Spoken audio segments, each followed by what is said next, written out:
नमस्कार दोस्तों, मैं doctor Sumit Gupta divine medicine and piles clinic Lucknow से। आज हम बात करेंगे एक ऐसी समस्या के बारे में जो आसानी से ठीक नहीं होती। पाइलोनाइडल साइनस कहाँ पे होता है, क्यों होता है, कौन सी जांच करवानी चाहिए और कैसे इसको पूरी तरह से ठीक किया जा सकता है, तो हम इस बारे में आज बात करेंगे। पाइलोनाइडल साइनस होता क्या है? ये एक पर्सन है जिसकी बैक साइड से हमने मान लो डायग्राम बनाया है, तो ये मलद्वार है, मलद्वार का हिस्सा है।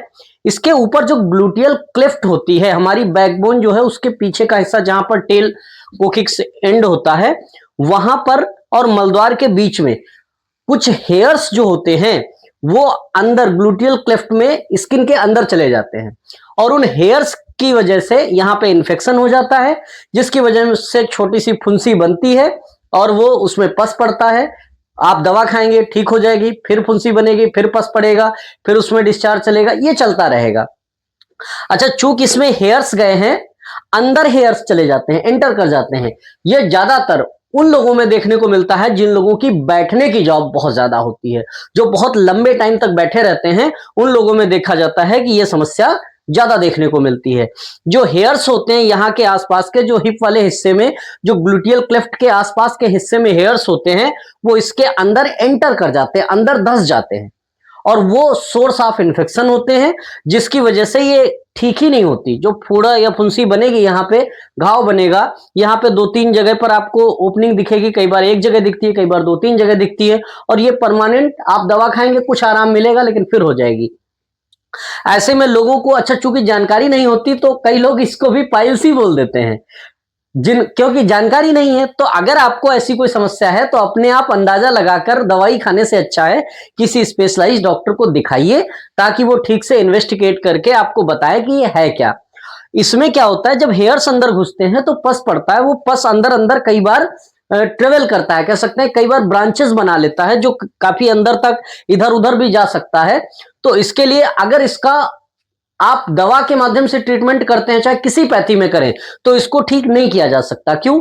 क्योंकि जो हेयर्स होते हैं, इनको डाइजेस्ट करने के लिए, इनको खत्म करने के लिए अभी तक कोई केमिकल ना तो हमारी बॉडी में बनता है, ना बाहर से कोई ऐसी दवा ली जा सकती है जो इन हेयर्स को पूरी तरीके से खत्म कर दे।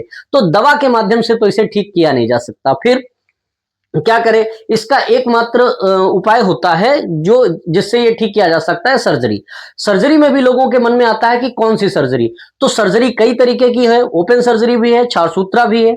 मैं छारसूत्रा में प्रैक्टिस करता हूं, तो मैं ये कह सकता हूं कि अगर पाइलोनाइडल साइनस जैसी समस्या से आप लंबे टाइम से पीड़ित हैं, तो छारसूत्रा से इसे 100% ठीक किया जा सकता है और दोबारा होने के चांस भी नहीं है। दोबारा होने की बात मैं इसलिए कह रहा हूं क्योंकि ओपन सर्जरी में कई बार अगर एक भी हेयर इसके अंदर छूट गया तो ये फिर से हो जाने के चांस होते हैं। और मेरे पास जो पेशेंट आते हैं उसमें कई पेशेंट ऐसे होते हैं जो पाइलोनाइडल साइनस के रिकरेंस के केस होते हैं, जिन्होंने पहले कराया होता है, ऑपरेशन कराया होता है, लेकिन पूरी तरीके से ठीक नहीं हो पाता, फिर से होता है। उसका कारण क्या होता है कि अगर एक भी हेयर छूट गया अंदर, तो वो सोर्स ऑफ इन्फेक्शन बना रहेगा और ये फिर से होगा, दोबारा होगा, तीसरी बार होगा, तो ये मुश्किल होता है ठीक करना।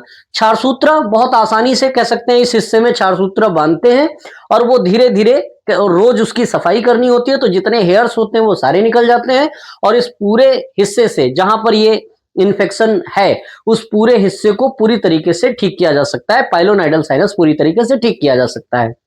अच्छा, अगर ये अंदर तक फैला है तो इसके लिए जांच कौन सी करानी चाहिए? तो इसके लिए जांच करानी चाहिए एमआरआई साइनोग्राम। ये एक एक्यूरेट जांच होती है जिससे हमको इसके अंदर का पूरा सिस्टम पता चल जाता है कि ये कहां तक गया है, कितना फैला है, ताकि इसका, कह सकते हैं, सर्जरी बहुत आसानी से की जा सकती है ना। तो अगर आपको पाइलोनाइडल साइनस जैसी समस्या है तो आप अंदाजे से बिल्कुल सर्जरी नहीं कराइए, आप एक बार एमआरआई साइनोग्राम जरूर करा लीजिए। उससे फायदा ये रहेगा कि यह समस्या एक ही बार में ठीक हो सकती है।